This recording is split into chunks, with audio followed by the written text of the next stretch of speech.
YouTube, what's going on? It's Juan Gotti here with another Washington Commanders video. And in today's video, I'm coming on here with a video where we're going to be talking about the Washington Commanders name change 1 year later. So in today's video, we're basically just going to take a trip down memory lane and take a look back on the first year under the new name Washington Commanders. Now, before we get into today's video, I want to ask you guys go down below, leave a like on this video, subscribe if you're new, and turn on post notifications so you get notified when new content is posted to the channel about the NFL, or in this case, our Washington Commanders. We're on the road to 6,000 subscribers, so please hit that subscribe button again if you haven't already. Thank you so much. Let's get straight into today's video. So this is how I imagined this video. I wanted to sit back and talk about the Washington Commanders name change 1 year later. Because as you know, yesterday was the first anniversary of being named the Washington Commanders. So this time last year, the team changed their name from football team to the Washington Commanders. And I've already recorded this video. I recorded 20 minutes of footage. And what I was originally going to do was do like a little timeline. You know, I was going to have footage and video footage of last year's inaugural, grand opening, if you will, of the name change and announcing that. But I was like, you know what, screw it. We're gonna do a podcast, sit around, kind of talking about it, kind of style, just raw kind of style, because that's gonna give my raw feelings about this first year of the Washington Commanders. So let's get it started. So 2022, February 2nd, the Washington then football team announced that they will be changing their name to the Washington Commanders. And as you can imagine, a lot of people had mixed feelings about it. Some people liked the new name, others were pissed off at the name, and then you had people like me that didn't care what the new name was going to be because I was going to be a fan regardless. Was the Washington Commanders my favorite name? No, it was not. I wanted it to be Red Wolves like a lot of you. And the reason why I wanted it to be Red Wolves was because I saw how excited a lot of you guys were. I didn't care what the name was going to be. So I saw that a lot of you guys were excited about Red Wolves. So that's the one that I was rooting for most.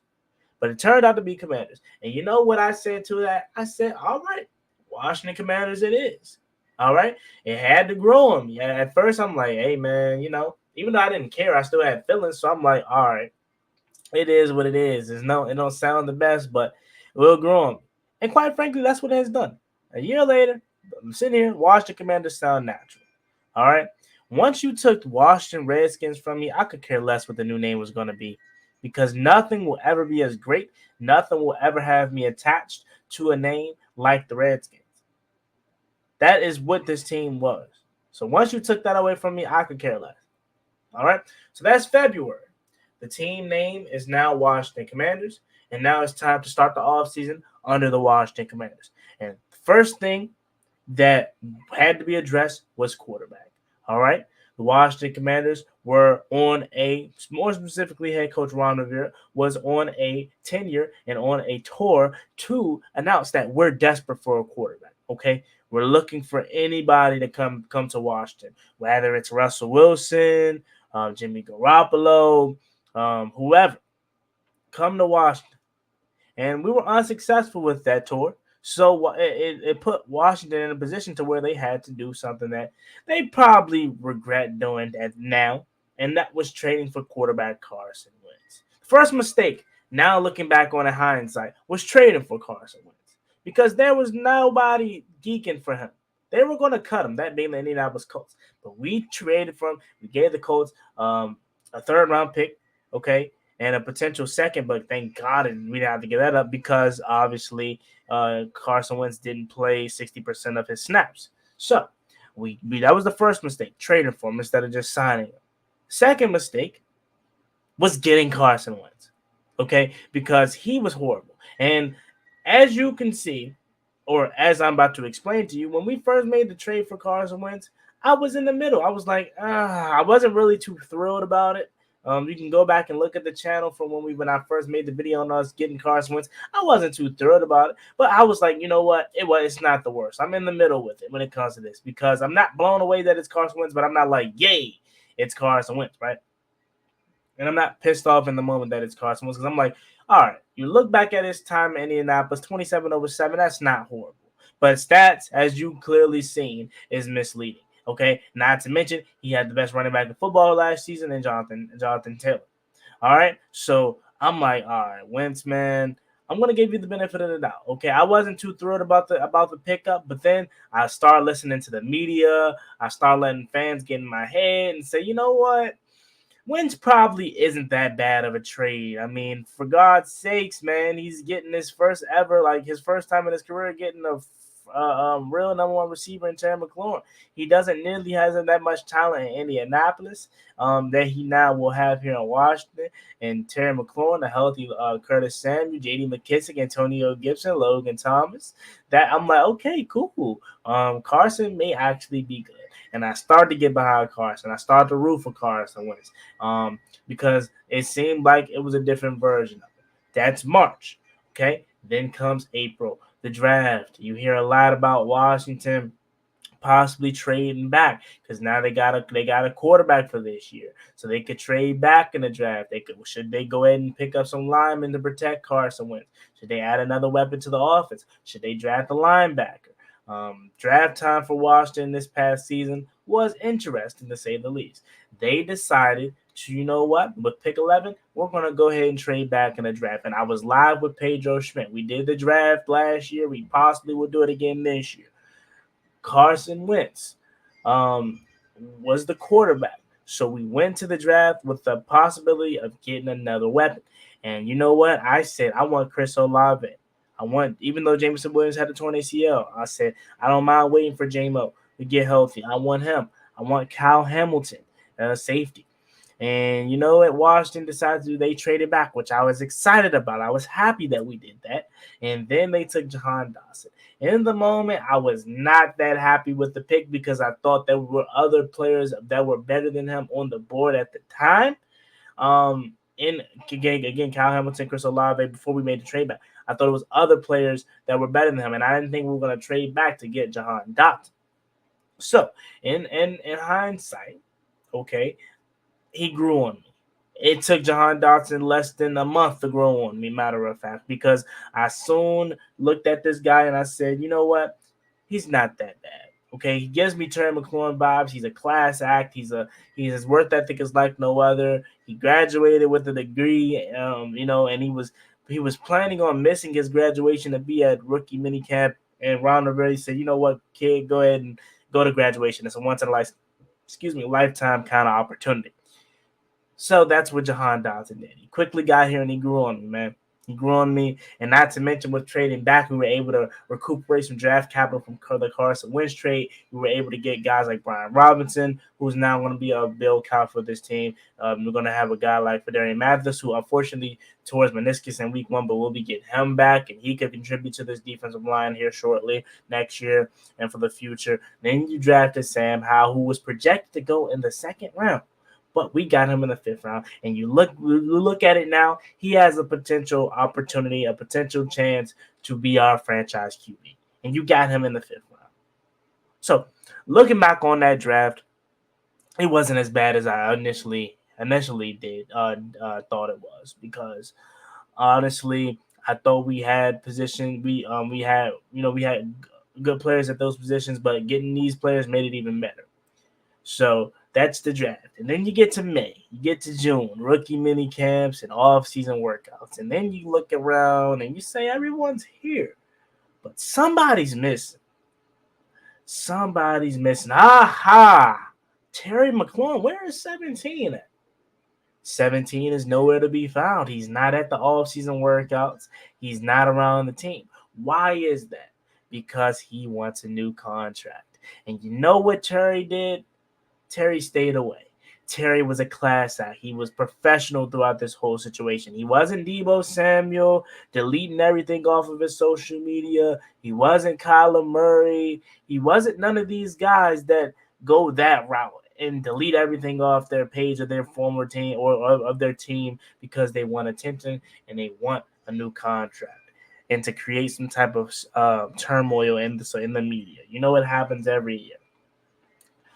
He didn't do that. You know what Terry did? Terry didn't say anything about the contract negotiation phase. Terry McLaurin was just quiet about it. He stayed away. He worked out on his own. He didn't work out with the team because he did not want to risk injury. I'm pretty sure Terry McLaurin himself wanted to be with the guys, but he didn't because he stayed away because that was the best interest for him, and that's what is all. That's assumed. That's basically what I'm pretty sure his agent told him.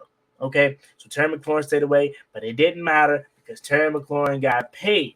Okay, Terry McLaurin got paid rightfully so, and he went on to have a Pro Bowl season. My boy Terry McLaurin got paid, and everybody was excited about that because we knew he deserved it. He deserved it. If anybody else didn't, Terry McLaurin deserved it. Since stepping on the field for the Washington Commanders in 2019, this guy has been amazing, bro. He signed a 3-year, $68.2 million contract extension, and he deserves every single penny of it, and he proved it again this past season.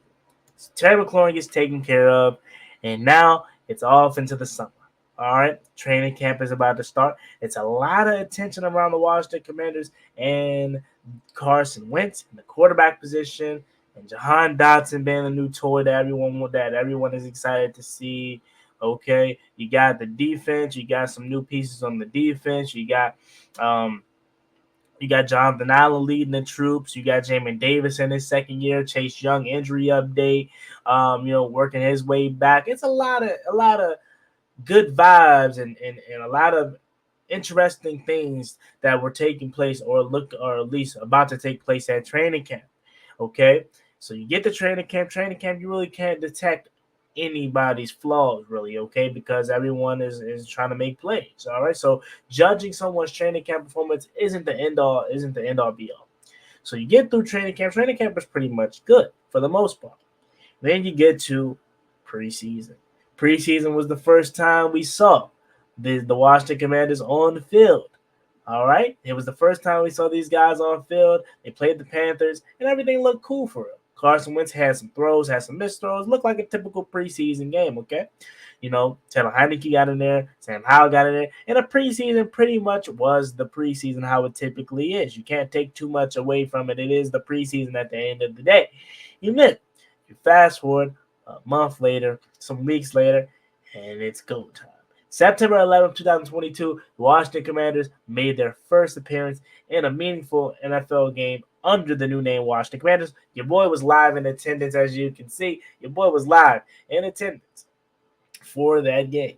And you know what happened? The Washington Commanders played the Jacksonville Jaguars, and we got the W. Okay, Carson Wentz looked good. He showed some promise. He also showed some reasons why he wasn't the predicament that he was in, turnover the ball. But for the most part, he had a good day, good debut, 4 touchdowns on the day. I mean, Jahan Dotson with 2. Okay, your rookie first game, 2 touchdowns. Terry McLaurin gets a touch. All right, Curtis Samuel gets a touchdown. Everyone getting involved, and we thought that was a foreshadow of what this season could be this year for the offense. And boy, were we wrong. Because Carson Wentz was terrible, ladies and gentlemen. He was terrible. He went on to injure his finger. And he went on to only win one more game after that. Okay, that was the Bears game. All right. So he went on to manage to win 2 games as the Commander starter, and Taylor Heineke took over from there. Taylor Heineke does what he does best: come in, provide this team with a spark, led us to a 4-game win streak. And we're actually getting behind Taylor Heineke because he got the prior experience from last year, and he's looking good this year. He has this team playing well. He has this team in position to make the playoffs, sitting at 7-5, right? Taylor Heineke's looking good, looking like, all right, he may be the guy to take us to the playoffs. And then the wheels fall off again. Taylor Heineke, then we play the Giants the second. We play the Giants the first time. We get a tie. We go to the bye week. Everything's still cool. 7-5-1, still in position to make the playoffs. Still control our own destiny. Then we come out of the bye week. We lose to the Giants. Okay, we lose to we just go on this losing streak after that. Okay, we go in 7-5-1, come out of the break, and then we go on a losing streak. Not good. Not good at all. Okay? And even with that Giants loss, we still had opportunity to make the playoffs, but then Ron Rivera put 2 bullets in the gun and put 2 in our head and ended our season with this lone mistake. So Taylor Heinicke was not playing good by any means. Trust me when I say that. He wasn't. However, Ron Rivera made a mistake that I think to now, looking back on the season today, he regretted. Okay? He wanted to prove so bad that he was right for getting Carson Wentz, for trading for Carson Wentz, that now he wanted to prove it so bad that he made a mistake that cost this team their season. As you already on a losing streak, but you beat the Browns, you're back in position to make the playoffs. In fact, if you beat the Browns, you probably make the playoffs. And 4 teams in the NFC make the playoffs. NFC East make the playoffs. What does Ron Rivera do? He starts Carson Wentz. And a lot of people was calling for it. Me personally, I didn't have a problem with him starting. But the problem that I did have with is once you realize Carson Wentz was terrible, you should have pulled him. It was halftime. It was 3-7. We were up. Should have pulled him. But I think that drive where we wanted to go score late kind of made Ron Rivera feel like, all right, Wentz could do it. But even in the second half, when he was terrible, when he threw 2 egregious interceptions, you should have pulled him when we still had a chance. I mean, for God's sakes, this guy's first pass was an interception. So you should have known that today he didn't have it. And you should have known you just made a mistake. But his pride and his ego got in the way. So Washington loses, and after you lose to the Browns at home, your season's pretty much – it's not pretty much, your season's done. It's over with. So Ron Rivera does that. And then the following week versus the Cowboys, he tries to play Taylor Heinicke. Taylor Heinicke said, you know what? Don't try to come back to me now when you want to. Why then when you could have came to me when we still had a chance to make the playoffs? Don't come to me now. Give it to Sam Howell. And that's what Ron Rivera did. He initially announced Taylor Heinicke as the starter, and Taylor Heinicke said, man, I ain't going out there for a meaningless game. Shoot, forget that. Give it to Sam Howell. He deserves it. So then Ron Rivera backtracks his word as he does often and gives it to Sam Howell. And Sam Howell goes out there and balls. Sam Howell goes out there and balls, and this team looks alive, looks spry, looks good. Like, this was the week where we actually decided to play real good ball. When in the past week, when we actually needed this team to look alive, look young, look spry, look good versus the Browns, that's not what we did when it actually mattered. We waited till it didn't count to actually look good. And Washington goes on to beat the Dallas Cowboys, and they finished their season 8-1, average. After having a chance to go to the playoffs at 7-5-1, Washington Commanders only managed to win one more game and finish the season 8-1. So that's the first year of the Washington Commanders. Now we sit here a year later, still practically in the same boat. We now fire Scott Turner, but we still don't have a quarterback. But yeah, man, there you have it. Let me know what you guys think about this video in the comment section down below. Thank you for taking a look back on the Washington Commanders after 1 year with me, 1 year later after the name change. Leave your comments, thoughts, and opinions in the comment section. As always, it's me, boy Juan Gotti. Like, comment, subscribe to the Washington Commanders. We're on the road to 6,000 subscribers, so please hit that subscribe button again if you haven't already. Thank you so much. See you guys next time. See you guys later tonight, actually. I'll be going live with Protect Sports and Pedro Schmidt on the channel. See you tonight. Peace. Cross me one time, that's gonna get you pop. Get you pop, get you drop. Slide on the one where they get you locked on.